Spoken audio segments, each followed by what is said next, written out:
And we're in. So I want to amend something that I said in the last One Good Question. We can't start that because I have 1,000 amendments probably. Well, I fuck up everything. Yeah, well, I didn't make a mistake. It was just something that I wasn't thinking about. I don't have a better answer for maybe don't have a better answer. Is this our actors? Yes, yeah. Actors who we would rather have seen in roles in films. And I would like to say that I would rather have seen anyone but Edward Furlong in Terminator 2. He played young John Connor. Yeah. Yeah. You'll take he's anyone. A terrible actor in that film. I think he's maybe done things since then that he was better in. He was awful. He was just like glaringly awful. He was more wooden than Pinocchio. Schwarzenegger. Oh. Pinocchio, also good. Than Pinocchio, then the Terminator, then Schwarzenegger, and he was playing a fucking robot. Yeah. I mean, that's his only chance, though, right? It's not like Arnold's got the fucking chops. Yeah. True. I doubled down on mine. I want to see every Batman ever play in the trilogy that I like. Yeah. I think that'd be a fun experiment. Be really interesting to see what Michael. I don't love Michael Keaton as back, but he might kill it. He might have killed it in that because his Batman's just so out there. Yeah, you know what I mean. Yeah, I mean his Batman was pretty dark. Yeah, and all the shit that was going on around him was pretty weird. Yeah. So I think that might that might have been good. No, all of it might be good. Yeah. Yeah. What's Batman Forever, right? In that seal. Yeah. That's the corny ass one, right? Yeah. Like, who knows? Maybe he could whip some out. Batman Forever was Val Kilmer. Yeah, maybe Val Kilmer could whip something out. Oh, probably so. You know? Probably so. Today's question. I don't want to fuck it up. While you're looking at it, in that role, I'm thinking maybe DiCaprio. I don't know how old he was. No, but he kills everything, yeah. Well, or River Phoenix. A Phoenix would be good too. Any of the Phoenixes would probably be good. Yeah, I fucking loved River Phoenix. I'm so sad that he died of things that he died of. All right. This is by veteran question asker, Keith Honeycutt. We're going to have to give him like the store or something. Yeah, we'll just give him a key. Yeah. No internet for 1 year. Uh-huh. Or no bathing for 1 year. Oh, that's easy. Bathing. I don't smell that bad. Oh, really? I was going to say mine's easy the other way. I was going to say if my income and life don't depend on the internet. Yeah. Then I'm getting rid of the fucking internet, dude. It would be such a stress reliever for me. Really? Yeah. It would just get rid of it all. I mean, the only way that I could do that is if I could fix my brain and get back to being a reader. Oh, yeah, I don't read either. If you get TV. Yeah, but I think that, like, because what I'm doing on the internet a lot of the time is reading. Yeah. So I need something to read, something else to read. You could find a book. But other than my hair getting greasy, I don't really smell it bad. Mine's not smell, mine's feel. Yeah, I feel greasy. Yeah. But, like, what's bathing? Is bathing taking a bath or taking a shower? Or do you get to swim in the ocean or a pool? I would say anything with the purpose of cleansing yourself. So you could go in a ocean just as often as you do now. No, that's not often. You know what I mean? Yeah. I don't live close enough to the ocean. Or a river or whatever. Yeah. Because, we obviously have two beautiful rivers here. And if you take away my bathing, now I can go in it every day. Yeah. But I haven't been in our rivers in 5 years. Yeah. And they're not always so clean. Or beautiful. One's really clean, one's a little iffy. Yeah. I think no internet would be one of the biggest stress relievers in my life. That's interesting. I don't find it that. I mean, at this point in our evolution, I don't find it that irritating or that discomforting or anxiety producing. I don't know if mine's irritating, but it's just the nonstop hamster wheel of social media, of all of it. Yeah, all of it. Yeah, huh? Yeah. The news. I don't want to see every hour some bullshit. Do you feel, when you're looking at social media, do you feel connected to people that you don't know very well? No.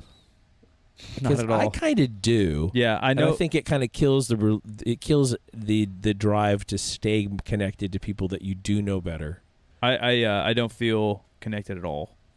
Because you kind of know what's going on with them, but you don't feel connected. You don't feel like... I've made a few internet friends that turned into real friends, but for the amount of internet I've done in the last 10 years, I haven't made any, right? Like I've made like 3. Like sure, Bart I met on the internet kind of. Yeah. And he's like my best friend, but besides that, like connected to the world, I don't feel connected to the world.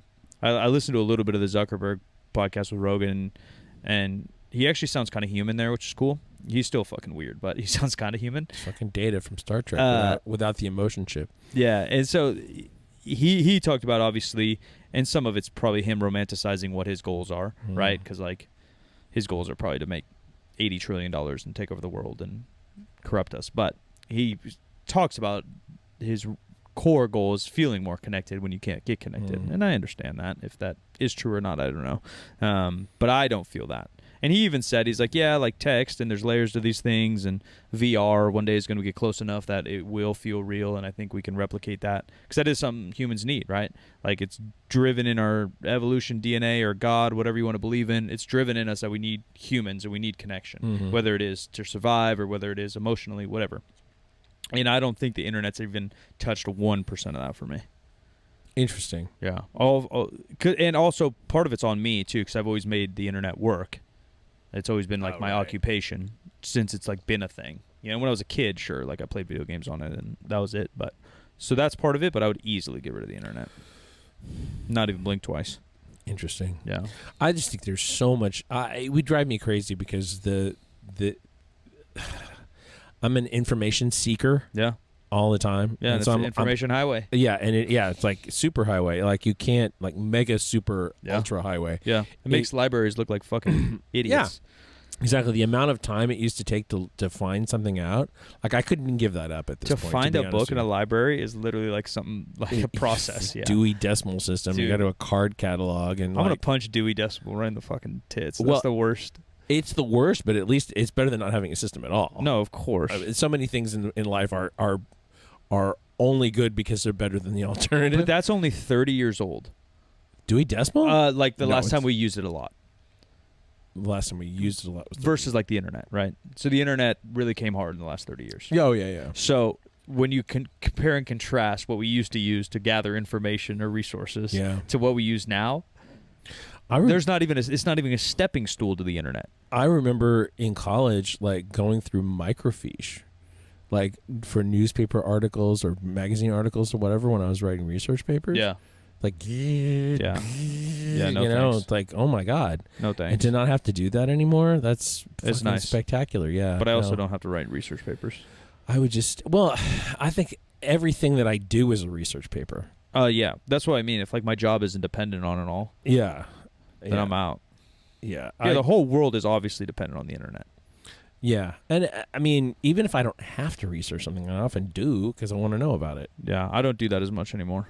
It's it's too hard to find that information in a granular way. Yeah. I used to do that. I used to have like fun with it, like with cars or info or movies or anything. But like now that like my whole world is just sucked into it.